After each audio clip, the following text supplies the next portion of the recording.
crazy.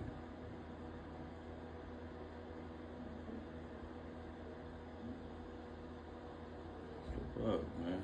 Not showing them live, bro. Like.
Straight out the capsule, send her ass to Molly World. I don't even drink for real, but I damn near fucked the bottle, girl.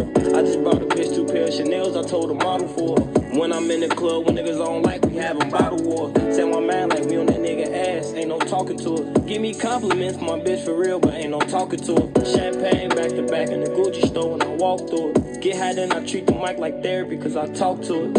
I sit back and ask myself why so many times. They treating sports just like the streets, they trying to give them fines. He in the trenches without a gun, I called and gave him mine. Bump heads on my day one yesterday, I say I'ma give him time. Hope BA get right back off that time, they gave him 55. I hate Tasty, gone forever, we locked in on 59. He was my dog, he was my round, he was like 50 twice. I made it out, I beat the odds, you gotta be precise. Me and my auntie had some words, that shit ate me alive. See my little daughter bad as hell and she ain't even 5. He got the same time as a shooter and he ain't even drive. Her OPP got hit in his TOP and he ain't even die. I seen so many young niggas lose their lives. That's why when I go to a funeral today, I don't even cry. And that real shit run in my veins. Some niggas don't fuck with for real, they just one of my stains. I put 90 on your head, that's one of my chains. And I can't cap that nigga Von made me go to Johnny Dang. I popped the pill and held my head down, I was feeling strange. I'm swinging first whenever a nigga ask me what I bang. When you lose 5 niggas and want something, that's when you'll feel my pain. You ain't gotta snatch it, they'll kill you, you can't feel my chain. I'm the highest in the room, I feel just like LaFlame. They'll give you life, but change to a dub if you give them name. Yeah, my life for real, this not a movie. If a nigga I know support my song, they'll call him groupies. And they ain't even meet Lil Baby, they'll go post his music. That's my dog for sure, that's my dog for sure. And I be stressed out with my kids, sometimes I don't call it all. And you be acting like you off perks, but you off Tylenol. I done popped some X and I told my mom I was off Adderall. I buy that Glock, I need that switch, I need that attach me y'all. I bought that Glock, I bought that switch, I need that attach me y'all. Good morning, man. You know, Durky, yo, man. Good morning, man. Hope everybody, let me get this up on the screen. Hope everybody has woke up in blessed nature. You know what I'm talking about? YouTube message, salute, man. We gonna go through this Chicago Scene 88 Lil Durk documentary, man. Y'all gotta use y'all ears today, man. There won't be no videos. Just use your ears, man. Use your ears, man. And I stop it frequently to let y'all know what the situation is, man. Hey, man, that nigga Chicago Scene be putting together some good shit, man. Like good shit, man. Shout out to Chicago Scene, man. Google Fi Wireless has flexible phone plans that keep your family safe and connected. Get on this real fast, man. Became a mother for the first time in 1988 at 17, when she had Durk's older brother, Dante Banks Jr., known as D-Thang. 3 years later, at 20, she gave birth to Lil Durk. Durk also has 3 sisters, whose names he keeps private. In a 2015 interview with the Chicago Tribune, he was asked how growing up with his sisters and being raised by his mother influenced his views on women. Durk? Bro, that's one thing. You never seen his sisters. Never seen a picture of his sisters. He never say their name in songs. Never see that nigga's sisters because he don't want nobody to come back and take him out. Responded, I definitely watch how I treat females. You don't want anyone to treat your sisters and your mama like that. That was really strong with me. Y'all double tap the screen, man. Double tap the screen, man. Lil Durkio, man. Old Durkio.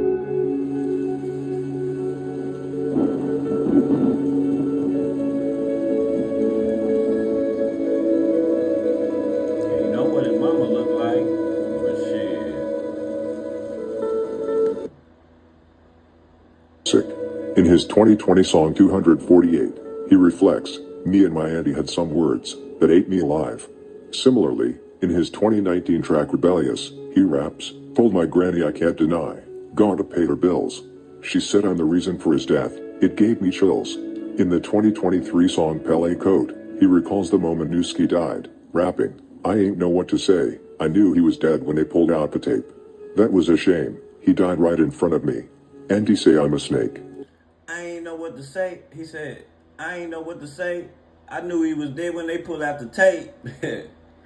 And then he said something. The next line was, "Granny say I'm a snake." In the song Street Prayer, Lil Durk rapped, "Granny asked, where Newski at? It's crushing my heart." R.I.P. Newski, man. Newski was Lil Durk's cousin, y'all. Allegedly killed by 051 Melly. Allegedly.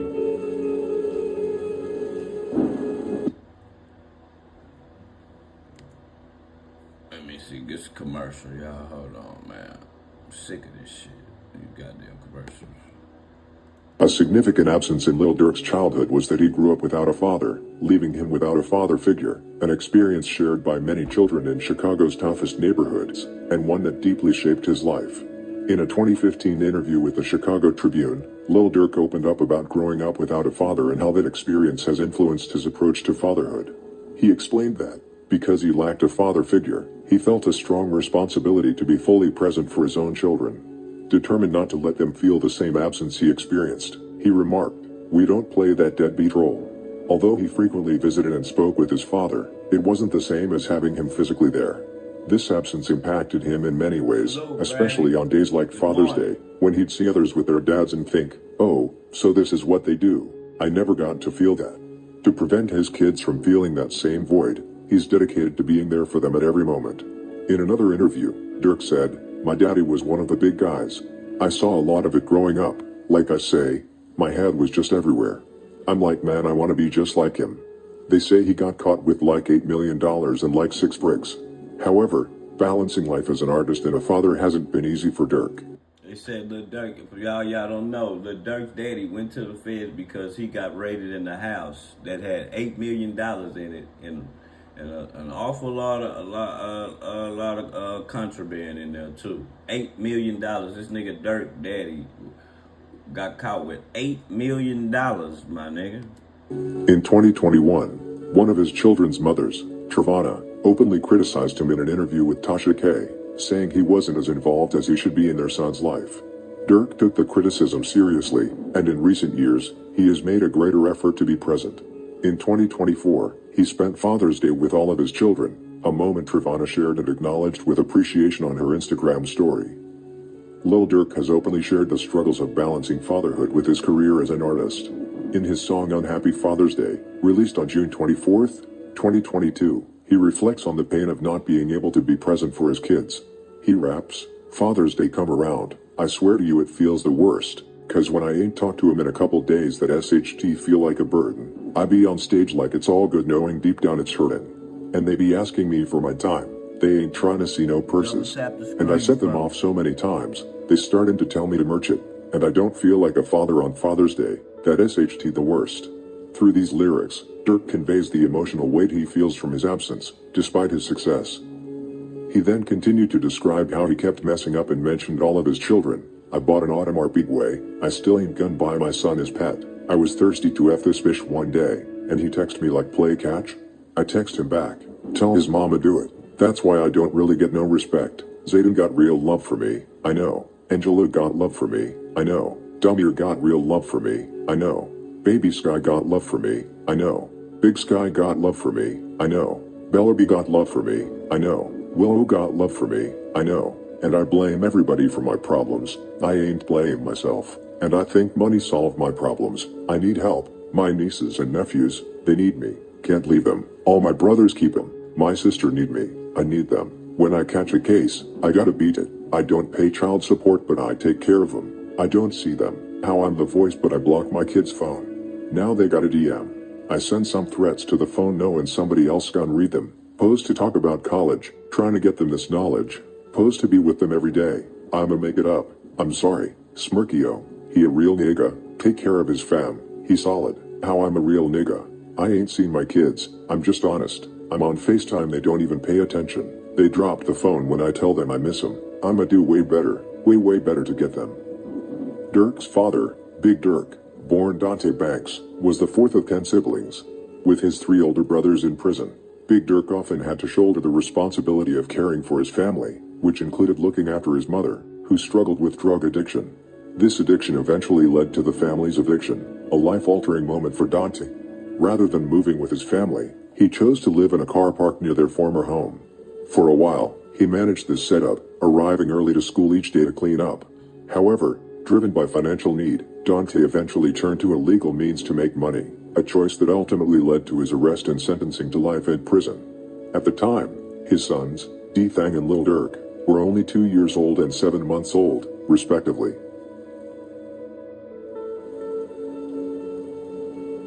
Y'all, the picture that's up there, Whether you want to the picture that's up there, that's Big Durk.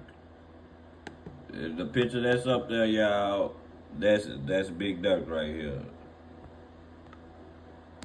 You know, but he a Muslim now, so you know. Yeah, for all y'all that don't know, this Big Durk right here, Big Durk, y'all. I'm gonna get him up off the screen.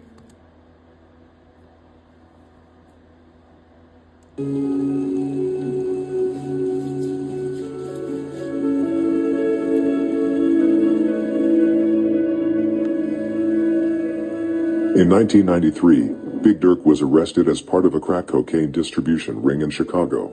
He was identified as the main organizer of the operation, sourcing powder cocaine from 2 suppliers. Although 6 other defendants were arrested alongside him, Big Durk was seen as the leader of the conspiracy. He had started the drug operation in September 1991, conducting most transactions directly with his suppliers.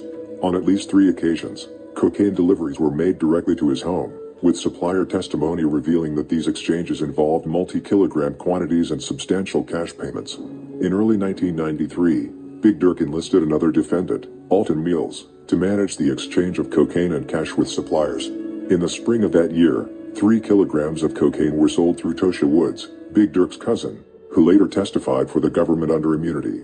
After obtaining the powder cocaine, Big Durk and his associates processed it into crack cocaine, dividing it into smaller quantities for street sales. Both Tosha and her father, James Woods, relatives of Big Durk, testified under a plea agreement, describing how they saw him cooking crack on his kitchen stove in 1992. They also witnessed him breaking the crack into smaller rocks, weighing and bagging it. These small bags, each priced at $10 on the street, were organized into packs containing 30 to 35 bags. Street-level dealers managed the sale of individual crack cocaine bags, operating around the clock with workers organized into 2 shifts. One dealer, who later testified for the government, recalled sometimes selling as many as 5 or 6 packs in a single day.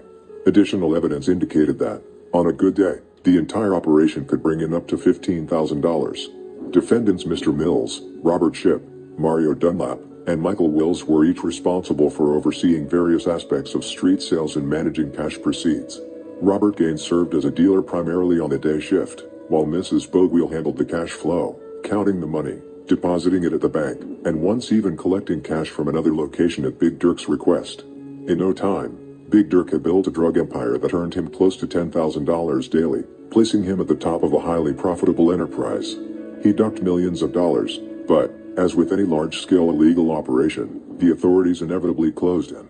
Nearly everyone involved eventually cooperated with law enforcement and turned on Big Durk to reduce their own sentences. On July 14, 1994, the district court held a sentencing hearing where Big Durk and 3 other defendants were sentenced to life imprisonment. In an interview, Big Durk recalled the moment he was arrested by the FBI. He described being taken to the federal court building, where he was placed in an interrogation room with FBI agents and a U.S. attorney. Inside the room, the agents and the attorney told him, Yeah, they started out with his dad. "Nobody knows you're here. Nobody knows we've got you. Man, No y'all know one. Durk ain't got no damn dope cases. We can drop you back at 26th and leave you in your driveway as if nothing ever happened, if you give us Larry Hoover. In response, Big Durk calmly reached into his pocket, boy. pulled out his lawyer's business card, placed it on the table, and said, "Call my lawyer." Big Durk added in the interview, Yeah. 26 years later, Vibes. here I am, a free man, never telling, never compromising, and never being someone I'm not. In the interview, Big Durk also explained that he is, first and foremost, a Muslim, a faith he deepened his connection with while incarcerated. He emphasized that turning on others to shorten your own sentence goes against his beliefs. Christianity teaches the same thing. You are responsible for your own actions. Bringing someone else down to save yourself is not the right thing to do. That's not the way to live. You carry your own weight, Big Durk said. The Gangster Disciples, one of Chicago's most notorious street organizations, was founded in the late 1960s by Larry Hoover, a figure who would rise to prominence as both the leader and the symbol of the group. Hoover's journey to becoming the head of one of the most influential gangs in the United States began in his early years on the south side of Chicago. Larry Hoover grew up in a turbulent neighborhood where gangs were a part of the landscape, and many young men, like Hoover, were drawn into street life. Initially, Hoover was a member of the Supreme Gangsters, a small but aggressive gang that operated in the Jackson Park area. At the time, Chicago's gang culture was fragmented, with numerous smaller street organizations vying for control of territories and resources. Hoover, however, had a vision of a unified, larger gang that could control more ground, and he began to work towards merging various factions. In 1969, Hoover's Supreme Gangsters merged with the Black Disciples, led by David Barksdale.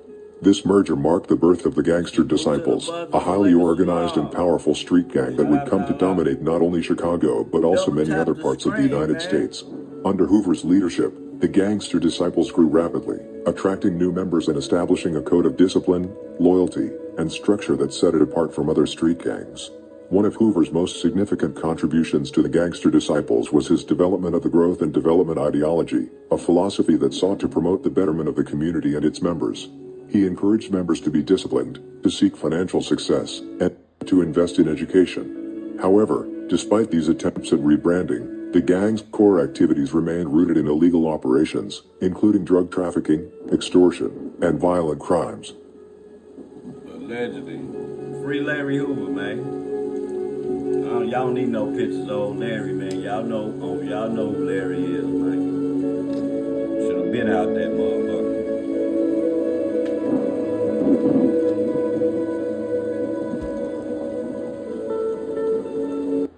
To buy or My bad. Should have been out. Free Larry Hoover, man. Should have been out that motherfucker. That's who you should be pardoning, Joe Biden, not your motherfucking dope fiend ass son. Continued to expand in the 1970s, but in 1973, his life took a dramatic turn. He was convicted of murder after being involved in a shooting that resulted in the death of a rival gang member. In the early stages of his trial, Hoover was sentenced to 150 to 200 years in prison for his role in the murder and his involvement in a violent gang. Yeah, he got like 200 years, bro. Like so many life sentences, it's ridiculous. And related conspiracy. Despite the lengthy sentence, Hoover's leadership did not falter. In fact, his control over the Gangster Disciples only grew stronger during his time in prison. As Hoover served his sentence, his influence over the gang extended far beyond the prison walls. He continued to manage the Gangster Disciples from behind bars, using his position to coordinate the gang's activities, increase its reach, and solidify its hold over territories in Chicago and beyond. He did this through a network of trusted lieutenants and associates who carried out his orders while he was incarcerated. Hoover's ability to maintain control despite being locked away only reinforced his status as a powerful figure in the criminal world. In 1997, Hoover's life sentence was linked to a 1973 conviction for the murder of a man named William Billy Matthews. At that point, Hoover had been in prison for over 2 decades. While serving his time, Hoover had garnered a reputation as a sort of folk hero among his followers, who saw him as a symbol of power and resilience. However, in the late 1990s, the government intensified its efforts to bring him down. Hoover's control over the Gangster Disciples, as well as his involvement in orchestrating various criminal enterprises from behind bars, became a key focus of law enforcement investigations. Throughout his time in prison, Hoover also managed to expand his influence in a global sense, making alliances with other gangs and criminal organizations across the United States and even internationally. He was known for his strategic thinking, and many members of the gang looked to him as the final authority on all matters. Larry Hoover's life sentence has been a focal point in the ongoing discussion about gang culture and organized crime in the United States. Despite being incarcerated, Hoover's legacy as the leader of the gangster disciples continues to impact Chicago and the wider criminal landscape. In recent years, there has been some movement to seek his release, as some view Hoover as a changed man who was reformed during his time in prison. However, his criminal past and leadership of the gangster disciples, which is still associated with violence and illicit activities, have led law enforcement officials to oppose any potential release. Hoover's story is one of transformation, power, and controversy. From a street-level gang member to the head of a nationwide organization, Larry Hoover's life is a testament to the complexities of Chicago's gang history. Despite serving over 40 years in prison, Hoover remains an influential figure in the world of gangs, and his impact on the city of Chicago is undeniable. However, his influence is declining more and more.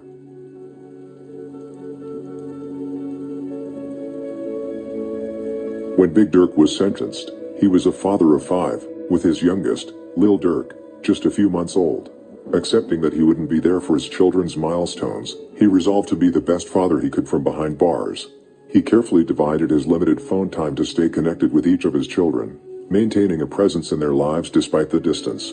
Fatherhood was a role he wore with pride, never allowing his incarceration to interfere with his commitment. It was a role that meant everything to him. On July 19, 2019, Big Durk won his appeal and was released from prison. Now going by the name Abdul Haq, he describes his return to society as that of a transformed man on a mission. After first working to forgive himself for the harm he contributed to his community, Englewood, Abdul Haq dedicated himself to uplifting and guiding young people. His approach is to use his own life as an example of the consequences of poor choices, hoping to inspire youth to follow a different path.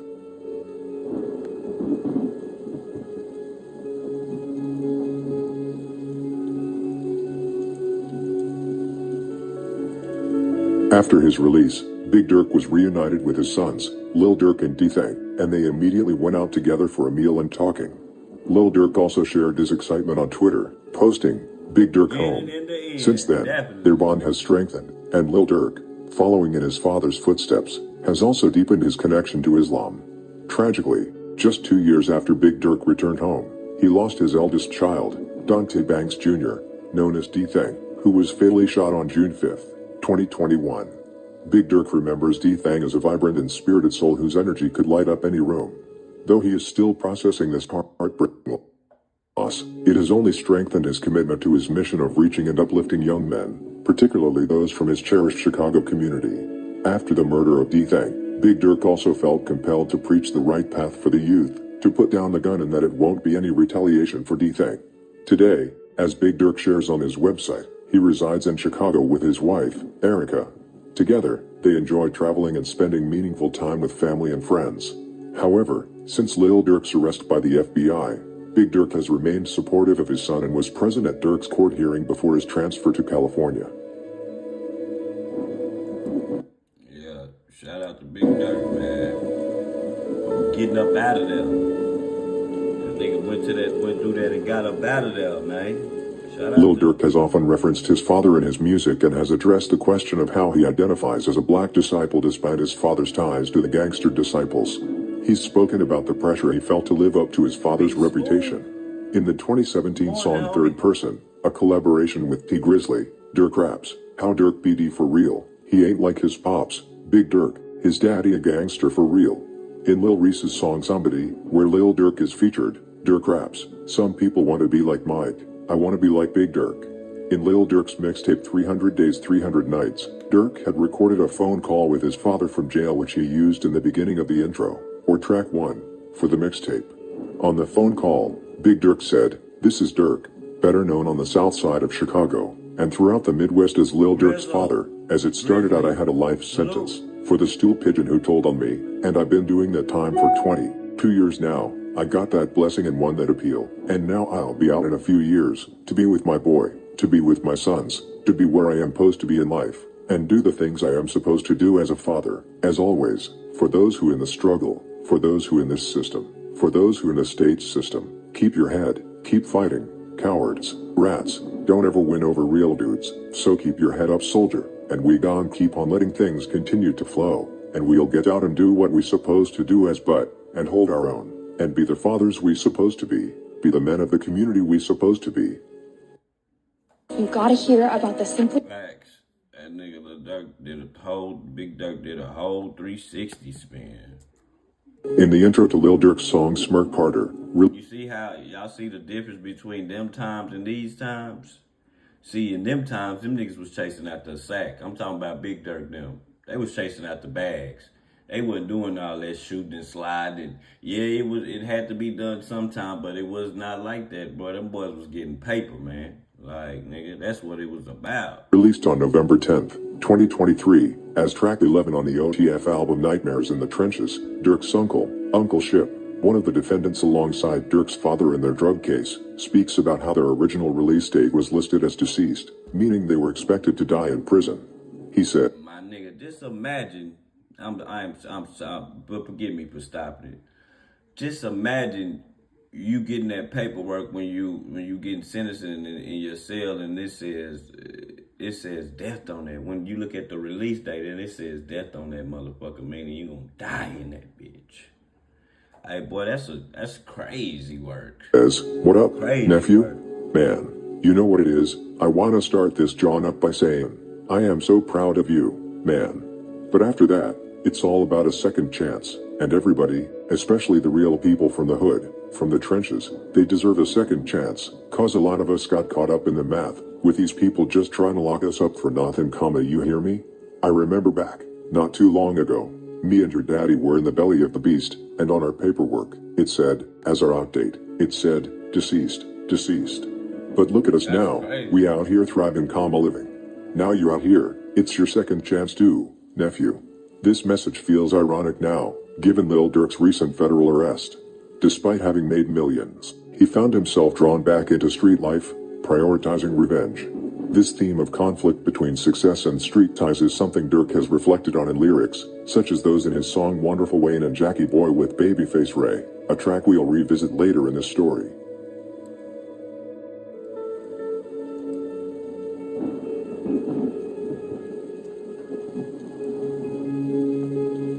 Robert Shipp, Lil Durk's uncle and Big Durk's co-defendant, ultimately saw his sentence reduced in 2015 to 30 years and has since been released. Reflecting on the past, Shipp has publicly acknowledged the mistakes he made as a young man and how profoundly his mindset has shifted over the decades he spent incarcerated. He committed himself fully to personal growth and education, completing an extensive number of programs and certifications, ranging from business management to fitness training, communication, and financial literacy. His achievements in prison included graduating from the Friend of a Friend mentorship program and later mentoring younger inmates, helping them avoid the mistakes he once made. Shipp also completed college-level business courses with a perfect GPA, further building his skills in areas like conflict resolution, emotional intelligence, real estate, Spanish, and African American history. Through these achievements, Shipp's perspective evolved. He describes his journey as one of transformation, driven by the desire to become a better father, grandfather, and community member.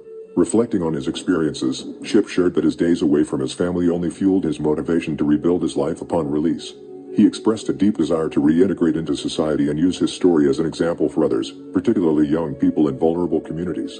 According to Shipp, hard work and dedication, not shortcuts, are the keys to success. This belief reshaped his life, inspiring him to remain committed to self-betterment. Shipp has also been an advocate for clemency, stating that he believes he deserves a second chance to get it right. Despite the hardships he endured, he has never given up hope. He emphasizes that he is prepared to live a purpose-driven life, giving back to the community and the country he feels he let down in his youth. Shipp's journey exemplifies resilience, and his dedication to change highlights the power of second chances. Everybody deserves a second chance. As previously mentioned, Lil Durk's Especially for father, selling Big drugs. Durk, was affiliated with the Gangster Disciples. Specifically, he claimed the Central City Gangsters and even led the group. CCG is part of the 6,775 GD Alliance, which also includes sets like Brick Squad, JJ Gang, and Block Burna. This alliance has several allies, such as STL/EBT, One the World, CMB, and Goonie Boss. Interestingly, not only does Big Durk claim the opposite gang nation from his son, but he was also associated with groups that rival Lamron, Low Life, SMB, Daytown, Face World 079, and other Black Disciple sets, which his sons and their cousin represent in their music. Big Durk has even been photographed with members of Brick Squad, including Killa Kimo, after his release from prison. See, that nigga Durk, Big Durk was dangerous, man. That nigga could move. Selling them drugs get you to mingle with all types Lil of Durk groups also had cousins who were and members of allies. the Central City Gangsters, including Baby D and Lil Bear. Lil Bear passed away in a car accident in February 2016, and Baby D was killed in October 2018, events we'll delve into later in the story. Lil Bear was an older member who was active during the time when Lil Durk's father led the gang. Lil Durk also has other cousins from sets connected to the 6775 GD Alliance, particularly the rapper Lil Mr. from Wugga World. Lil Mr., born Antoine Fields, was mostly known for his music. He was not very active in the streets. Lil Mr. gained popularity with tracks like No Lagging, which was produced by the drill legend Smiles from Brick Squad, and became an anthem within the drill movement. In a March 2017 interview with Zach TV, Lil Mr. opened up about his relationship with his cousin Lil Durk, noting that they had spoken on the phone and maintained a cordial connection. However, it seemed that neither was deeply invested in the relationship, likely due to being on opposite sides of the street conflict. Lil Mr. was closely aligned with prominent GD rappers like Lil Jojo, Lil J, King Yella, FBG Duck, and P. Rico. Within the GD community, he was a significant figure, amassing millions of views on YouTube and making a strong impact on the drill scene as it gained momentum.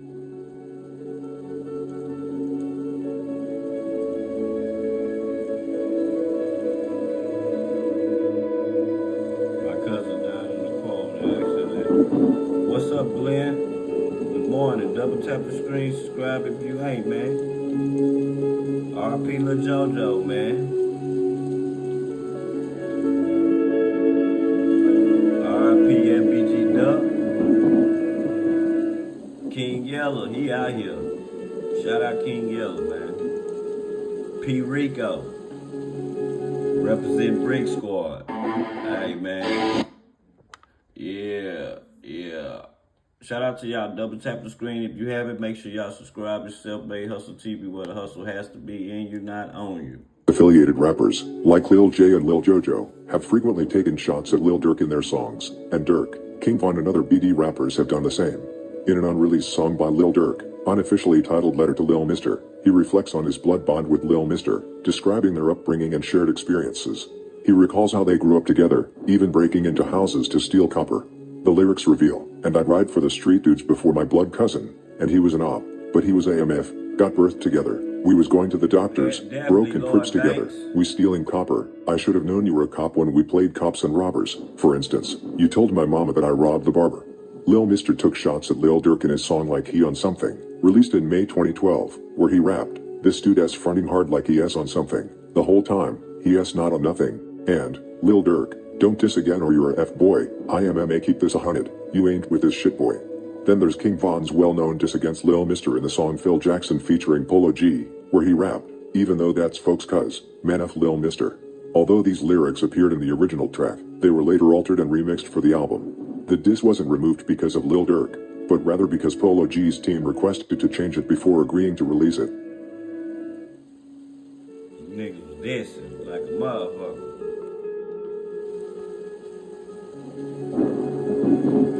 As many already know, Lil Mr. tragically passed away on March 15, 2019, after being shot multiple times. He was walking along the 7400 block of South Harvard Avenue when a dark-colored car approached, and someone inside opened fire, according to Chicago police and the Cook County Medical Examiner's Office. Lil Mr. was hit in the head and torso and was taken to the University of Chicago Medical Center, where he was tragically pronounced dead. Lil Mr. was in his own territory, Wugga World, an area in an intense rivalry with Face World 079. Here's where things get complex. The person allegedly responsible for Lil Mr.'s death was his cousin, or at least a close family friend, Doobie4 from Face World 079. Doobie4 also shares family ties, or is Sad little Mister get killed by his own kinfolk. That's what happens in Chicago, man. You on the other side, you ain't my cousin no more. similar close bond with Lil Durk from Lamron and OTF Newski from Face World 079. Doobie4 even appeared in Lil Durk's music video for When We Shoot, released on July 20th, 2020, a year after Lil Mr.'s passing. 2 years later, after Doobie4 was killed, Swag De Niro mocked him and honored Lil Mr., alluding to Doobie being the one responsible for Lil Mr.'s death.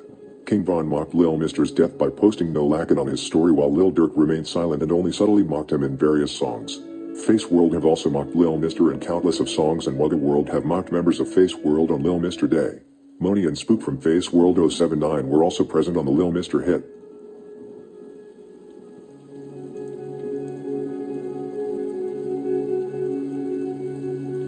Say, no, it didn't go like that, Emmanuel.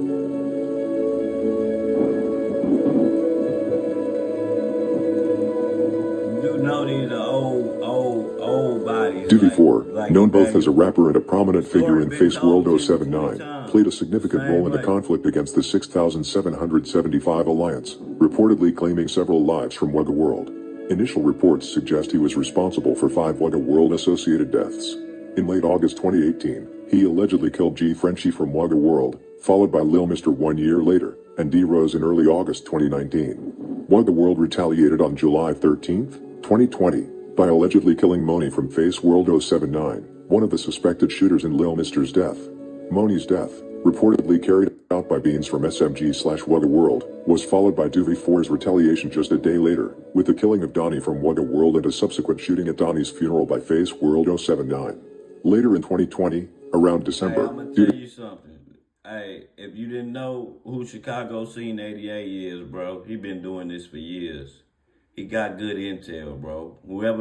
He right there in the middle, and he's white. He's right there in the middle. He been doing this for years, bro. Like, you can go to Trenches News, go to any other Chirac blog, they'll tell you 90% of the shit that this nigga talking about is true because somebody giving him good-ass intel. V4 allegedly killed Bang from Wugga World. In April 2021, he is reported to have claimed his 5th victim from Wugga World, killing Beans, one of Moni's alleged killers. In mid-November that year, events took a swift turn when Doobie 4 and Spook from Face World 079, both allegedly involved in Lil Mr.'s murder, were killed by Fats, reportedly a cousin or close associate of Doobie 4, along with Twan from 800. This occurred during a violent robbery spree, ending with Fats and Twan backdooring Doobie 4 and Spook, likely to put the death of a security guard on them, which occurred during one of the robberies. However, the plan backfired, as expected, and Fats and Twan were eventually apprehended and now face charges for 3 murders and multiple robberies. To wrap this up, all 3 of Lil Mr.'s alleged killers are dead.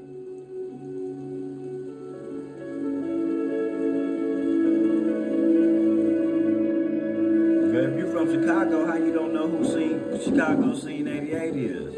Chicago Scene 88 been around since 2012.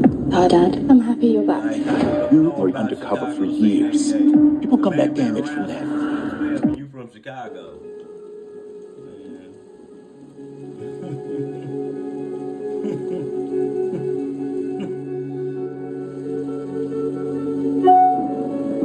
This man looking up court cases and everything, so I don't know if he lying or not, so hey.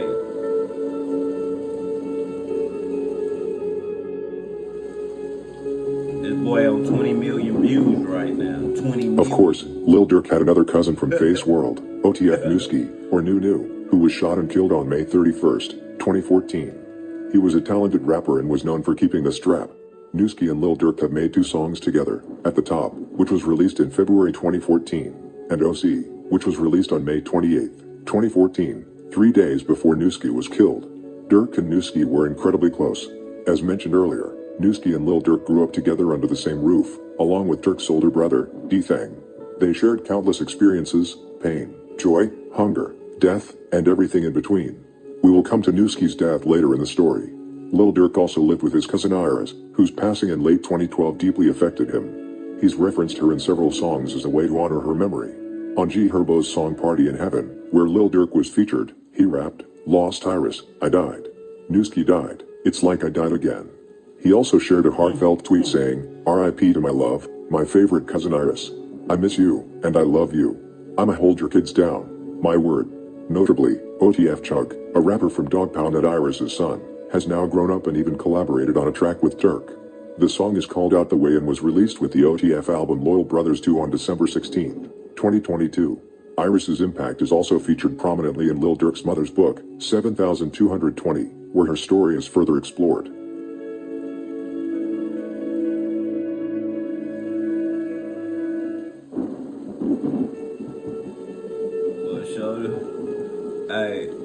Boy Shoulder got a lot of pictures. Boy Shoulder got a lot of everything. Newski dead. Hey, we all know Newski who Newski got other lies by them lies too. Man, come on, man.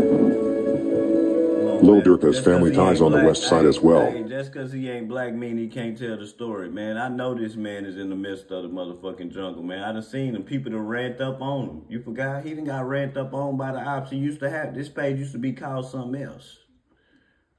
Like, nigga, he watched what he put out, man. If you don't like it, go to the next live.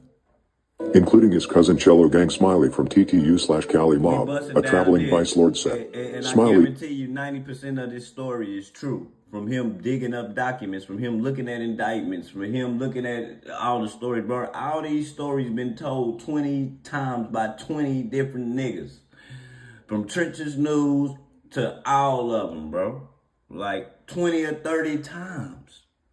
Like, if it's around the truth, we all right with that. We'll deal with that. Even if it's just around the truth. Because we know what he's talking about. I've been watching this shit for over 10, 12 years, bro.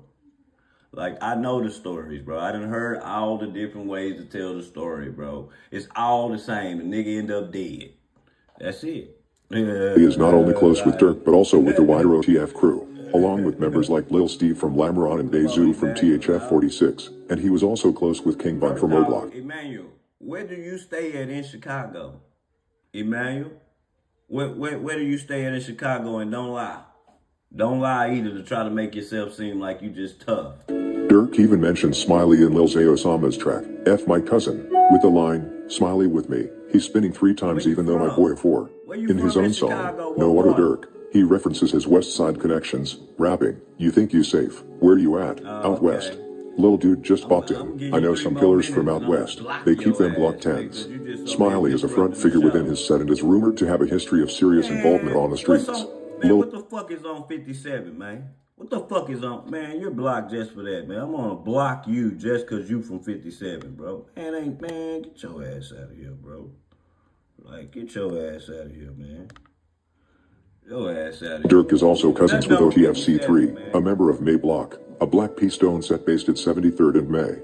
C3 is a well-respected member, shooter and rapper who has appeared on OTF albums and collaborated with other OTF artists.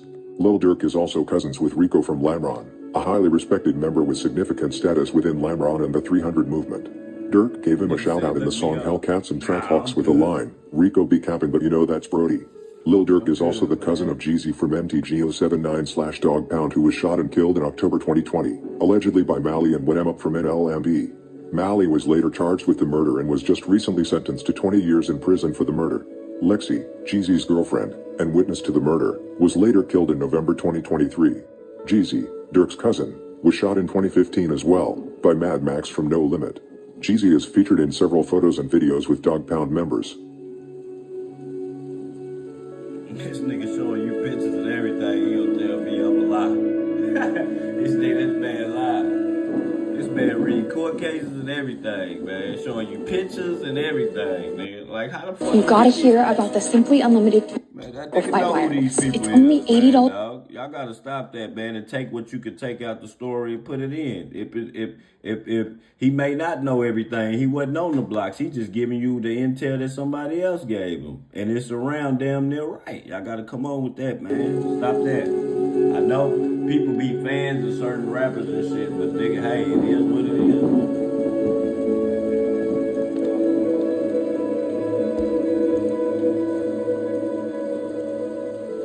All these goddamn pictures and shit, man. The updates on the case, it ain't nothing, no updates on the case right now because shit, nigga, you gonna have, the next update on the Lil Durk case is gonna be right before trial, watch. Ain't nothing. Now that you're familiar with Lil Durk's family and cousins, let's continue with his choice of nation, if it can even be called a choice. As mentioned, Lil Durk's father, Big Durk, was a gangster disciple from CCG. However, Durk grew up in Englewood, specifically in Dog Pound territory, a strong BD area, and ultimately became a black disciple, influenced by his surroundings, his friends, and especially his big brother. Although Lil Durk never explicitly claimed Dog Pound, as he mostly spent time in the Lamron and Tay-Town areas and claimed Lamron, he has still given Dog Pound shoutouts in multiple songs. In the song, 2.5 Story, which was released with the Sign to the Streets 2.5 project in October 2017, he rapped, Dog Pound took me in when I had no one. We go way back, way back. We had no guns with us. In Lil Durk's song, Stand Up, released in late August 2011, He said, "Dog Pound, stand up." In the song Nobody, from the 300 Days 300 Nights project released in December 2015, Lil Durk raps, "Dog Pound with me, rest in peace Lil Polo Shotty." Polo da Don, also known as Mr. GDK, was a Dog Pound member who was killed on May 9, 2015. He made an appearance from a window in the building behind Nusky during his iconic interview with Zach TV, where he said, "We got shells the size of fish sticks." This interview with Nusky was recorded at 72nd and Green, located in Dog Pound territory. Where y'all from? Homeboy shit, man. Where y'all from, fam? Downtown here, man. I'm from downtown Rome, but I'm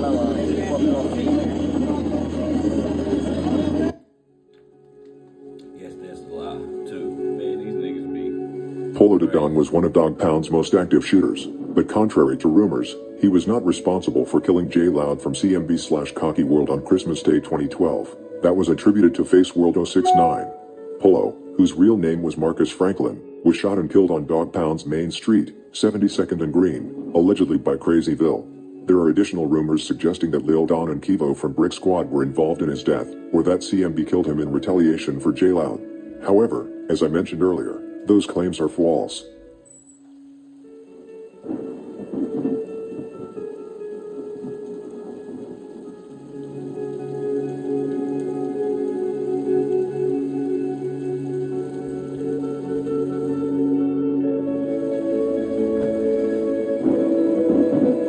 As a child, Lil Durk had a passion for basketball, which he developed during his time in grammar school.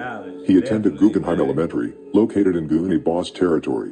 In an interview with Slam, Lil Durk revealed that he was never able to join basketball teams because he consistently struggled with his grades. Lil Durk's favorite player growing up was Allen Iverson, as he felt a connection to Iverson's challenging background. Lil Durk has acknowledged that his school years were marked by challenges and frequent fights. During a particularly turbulent time in his life, his mother, LaShonda, decided to send him to Michigan, which he mentions in his song Pele Coat. In his song Pass the Water, released in June 2020, Lil Durk rapped, "Muslim, the school ain't never served me salami cause I was the baddest dude, used to run around in the grammar school," reflecting on his mischievous behavior during his school days. An interesting fact is that OTF Newski went to the same grammar school as Lil Durk.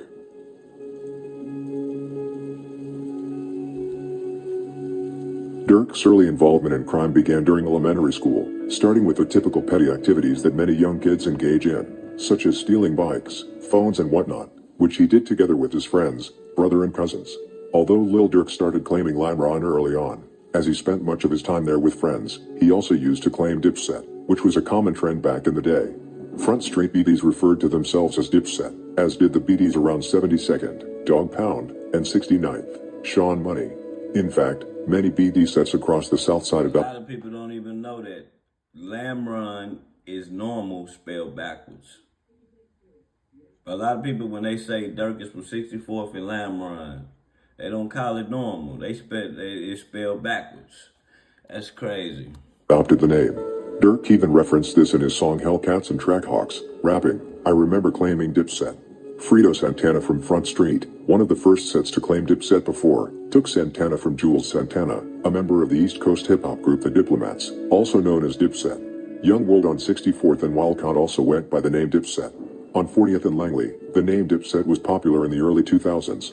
Additionally, Dipset 650 operated in the original Black P Stone territory at 65th and Blackstone. Another Dipset on 71st and Normal was linked to the murder of IG from Brick Squad in July 2011. Essentially, Dipsets were spread across various parts of the city during that era.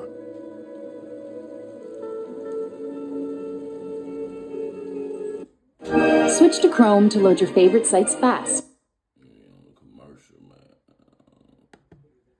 Late 2000s, Lil Durk spent most of his time on 59th Street, now called Tay-Town. Back then, it was known as D-Town, short for David Town, named after David Barksdale, also known as King David, who once lived on that block.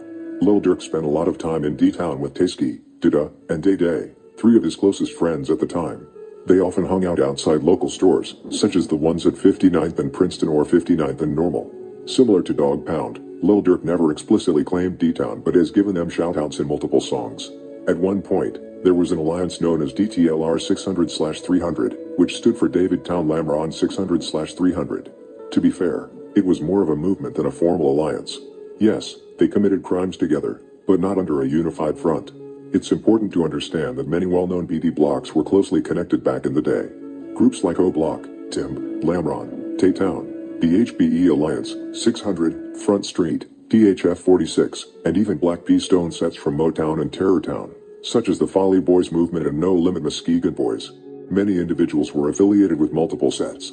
For instance, Capo claimed Front Street, Lamron, and NLMB, D-Rose was linked to Folly Boys, 600, and THF, King Von and M-Thang were tied to both 600 and O Block, and Bleach represented O Block and AMG/Mac Block. Lil Durk maintained close relationships with members across these groups and continues to do so. For example, in the past year, he has been promoting Coquilla's music from Folly Boys. Back then, they were a powerful, unified movement. However, much of that unity has since unraveled. Today, the connections between these groups are mostly loose. Some have even become rivals, like Tim, and many relationships are now marred by internal disputes over money and personal matters on social media. We will get to all of this in greater detail later in the story.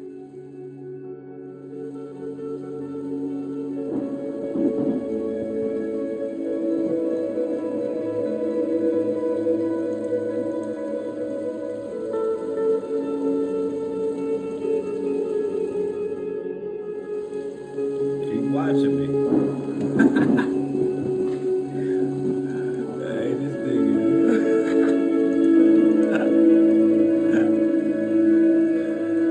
Oh, man. Hey.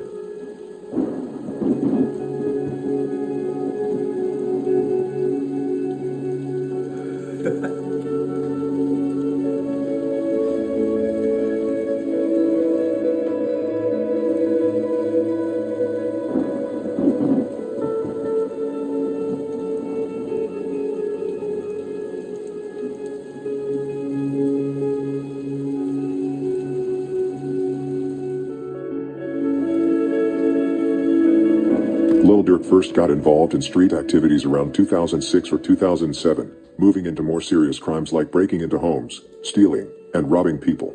During this time, he began heavily claiming Lamron. In 2008, at the age of 16, Lil Durk faced one of his first significant losses. On December 29, 2008, his close friend Lil Harvey, whose real name was Mahari Smith, tragically died after accidentally shooting himself. The incident occurred when Harvey, 18 years old, was handling a gun with another person. The weapon discharged, striking him in the chest, according to Chicago police. No charges were filed against Harvey's companion, as it appeared the two were playing with the gun when it went off. It remains unclear who owned the firearm. Lil Harvey was a member from 6th Ward but also claimed Lamron. Lil Durk mentioned Lil Harvey in the song, Guns and Money, which he released in early March 2011 together with King Skrilla. Lil Durk was deeply saddened by his death and was pushed deeper into Lamron and the street life. That was all he knew. Before we move on to Lil Durk, in order for you to understand the story, you must also understand the history of Lamron, its members, allies, enemies, and everything else that is relevant.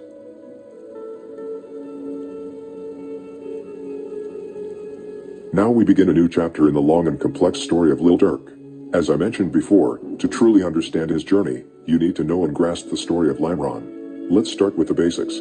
Lamron is a black disciple set based around 64th and Normal, however they also hang on Purnell a lot. Lamron hangs out anywhere between 59th and 65th. As many know, the name Lamron is simply normal spelled backward. Like Lil Reese rapped on Get Back Mood Part 2, on some Lamron shit, on some normal backwards shit. According to Lil Reese, the name originated around 2005 or 2006 when they were hanging out on the block, high on weed. One of the guys looked at the street sign, read it backward, and thought it sounded cool.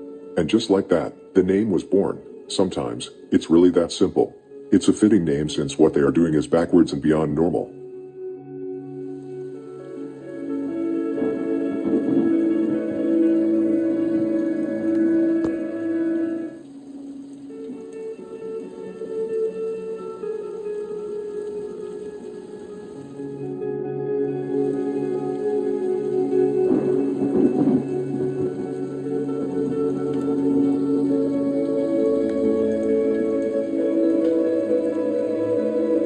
Two of the most significant figures in this story, and for the Black Disciples, were the late Big Law from SMB and his son, Lil Law from Lamron, who remains an influential presence today. Big Law, born Lawrence Loggins in 1972, was a prominent figure in the Chicago street gang scene, most notably as one of the leaders of the Black Disciples. Big Law was known for his control over both the drug trade and violent operations, solidifying his power through ruthless enforcement. Beyond his leadership within the BDs, he also headed SMB3, Self-Made Bosses, a BD set located in the Englewood neighborhood at 69th and Emerald. In 1997, Big Law, then a prominent figure in the Renegade Disciples, found himself facing serious charges. The case revolved around the murder of a Black Disciples member, allegedly part of an internal gang dispute. The person he killed was G. Free, a high-ranking BD who was the nephew of former BD leader King Shorty. Big Law was arrested in connection with the killing, a crime that would come to define his early criminal career. While specific details about the victim were often obscure due to the secretive nature of gang activities, it was clear that Big Law was involved in maintaining control and resolving conflicts within his own organization. The charges levied against Big Law were grave. He faced not just allegations of murder, but also the weight of gang-related violence, a common motif in Chicago's street gangs during the late 1990s. The situation was exacerbated by the fact that gang-related killings, particularly those within the same organization, were often the result of power struggles, loyalty tests, or punishment for perceived disrespect or disloyalty.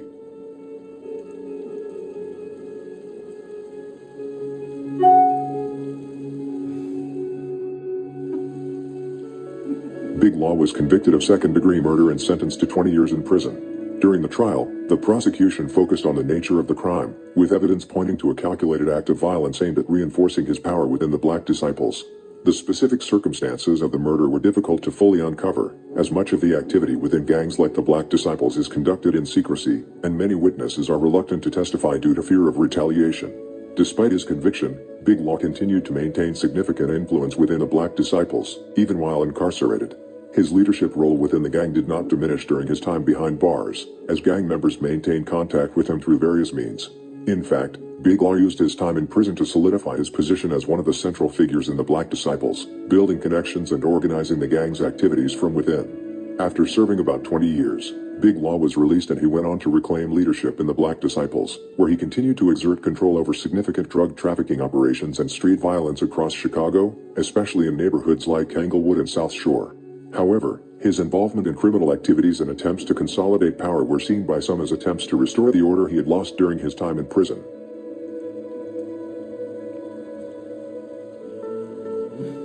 As I mentioned, Big Law was initially a Renegade Disciple, which is a faction that split from the main Black Disciples organization. The Renegades were considered a subgroup of the Black Disciples that had different leadership and goals, often causing internal conflict within the larger BD network. However, Big Law eventually rose to become one of the leaders of the Black Disciples, despite his early involvement with the Renegades. Big Law's rise to power is often attributed to a combination of street credibility, strategic alliances, and his ability to maintain strong influence within the gang world even while incarcerated. After being convicted for the murder of a fellow gang member in the 1990s, Big Law spent significant time in prison, where he continued to solidify his position as a major player in the gang. Even from behind bars, he managed to extend his reach and influence over gang operations, especially within Chicago's gang landscape. By the time he was released from prison, Big Law was able to consolidate control and ultimately become one of the leaders of the Black Disciples, including unifying various factions like the Renegades and others under the broader BD umbrella. This transition wasn't without conflict, as many within the gang were resistant to Big Law's leadership due to his renegade roots. However, his ability to provide for the gang's financial interests, primarily through the drug trade and street operations, helped him gain and maintain loyalty from key members. Big Law leadership was marked by his attempts to reassert control over the Black Disciples, particularly after the gang faced increasing fragmentation in the 2000s. Despite initial resistance from some factions, his influence grew, especially with younger gang members and those who were more focused on the financial aspect of gang operations. Big Law's efforts to solidify a more corporate-like structure within the BD organization were notable as well, as he sought to modernize and centralize the gang's operations. However, it should be said, while Big Law was a major figure in the Black Disciples, it's important to note that his leadership was part of a larger, more complex structure within the gang, which included multiple influential leaders. The Black Disciples were a large and fragmented organization with various sets controlling different areas of Chicago. Therefore, while Big Law was one of the central figures, especially in the later years, different leaders controlled different parts of the city. Big Law did not take over the Black Disciples after King Shorty in 2012, as many have claimed. While Big Law was a front figure within the Black Disciples, the leadership after Shorty's era became more decentralized. The gang transitioned into a structure where multiple leaders controlled different factions across Chicago. Not everyone honored Big Law, but enough for him to have a very high position.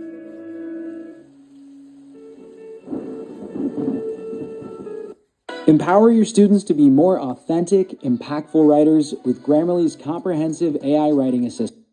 The FBI and police are also very quick with calling people bosses. For example, CPD called Chief Keef the leader of Lamron in 2013. What the media writes should also be taken with a pinch of salt. For example, in July 2020, the FBI arrested 23 individuals during a federal investigation targeting drug and gun trafficking in Chicago's Englewood neighborhood. Among those arrested was Darnell McMiller, also known as Murder from HBE, who the FBI claimed was the leader of the Black Disciples street gang. However, the FBI has faced criticism for frequently labeling individuals as gang leaders based on limited involvement, such as overseeing local drug operations rather than the entire gang. The arrests included multiple members from Dog Pound and HBE. One of the individuals apprehended was BJ, whom the FBI described as the leader of Dog Pound. Lil Durk actually mentioned BJ in the song, Guns and Money, which was released in December 2015, where he rapped, "Call up BJ from the pound, no bake but he gon' make them cakes." Additionally, law enforcement detained someone identified as a high-ranking member of the gangster Disciples. While this individual did hold a notable position in the GDs at 7,200, his role was primarily that of a 44-year-old drug dealer managing parts of the group's operations rather than its broader leadership. Another significant arrest was Heat, who had been the right-hand man to Big Law until his death in early 2019. Heat allegedly took Big Law's position within the Black Disciples after his death. An interesting fact is that Heat is the father of Bobo from THF 46, who was killed in March 2017 shortly after being released from jail, having beaten a homicide charge. Bobo's was allegedly killed by Kurt Mack from Snow Block, and KD, Rose Anducci from 051 Young Money.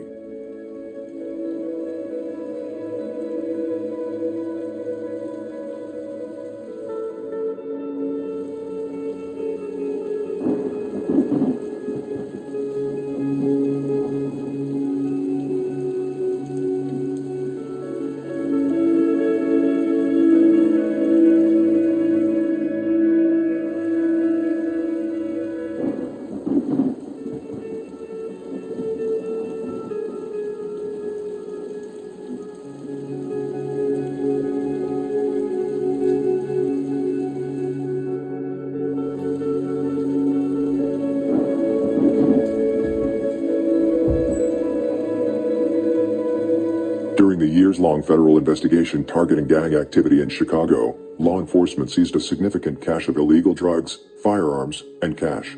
This included 24 firearms, over 13 kilograms of cocaine, more than a kilogram of heroin, 1,350 grams of heroin mixed with fentanyl, 750 grams of fentanyl or fentanyl analogs, 378 grams of crack cocaine, $52,595 in suspected drug proceeds, and quantities of MDMA pills intended for distribution. Much of the alleged trafficking occurred in the Englewood neighborhood on Chicago's South Side.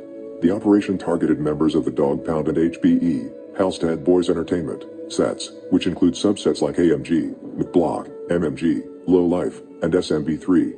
The individuals arrested were primarily in their early 40s. However, neither of the real leaders of the Black Disciples were arrested. One of the biggest leaders as of now, who already is in jail, is Marvel Thompson, often referred to as a king of the Black Disciples. He is also called the Magnificent. He was a prominent leader within the gang during the 1990s and early 2000s. He controlled the gang's Southside operations and played a significant role in orchestrating the Black Disciples drug distribution network. Marvel's leadership extended to overseeing more than 15 drug-selling locations, managing street-level dealers, and implementing strict disciplinary measures to maintain order within the gang. Marvel's tenure ended in 2004 when he was arrested and later sentenced to 45 years in federal prison following a conviction for his role in a drug conspiracy. Evidence presented in court showed that Marvel used his influence to coordinate large-scale cocaine distribution, laundered money through real estate holdings, and accumulated significant wealth, including cash seizures of over $300,000. His arrest marked a significant blow to the Black Disciples hierarchy, as federal authorities targeted key figures in the gang's leadership. Google Fi Wireless has flexible phone plans that keep you safe and connected. There are plans for any budget, and you'll... We're gonna stop it right there, man, because this motherfucker 2 hours long.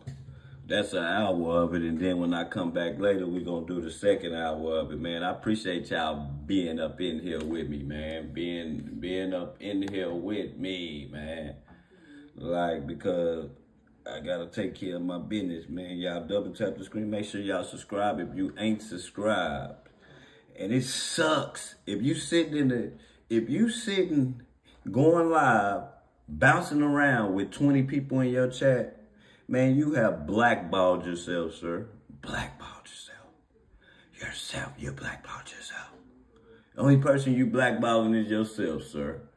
This has been a little successful stream. This is part 1. We're going to go to part 2, maybe about like noon. Come back about like noon. We'll come back at noon, maybe 11 o'clock, you know. Buster try to go live on top of me thinking that he's gonna, you can't do nothing. It's been 100 in the chat the whole time. Thank y'all. You know, thank y'all. Salute to y'all, man.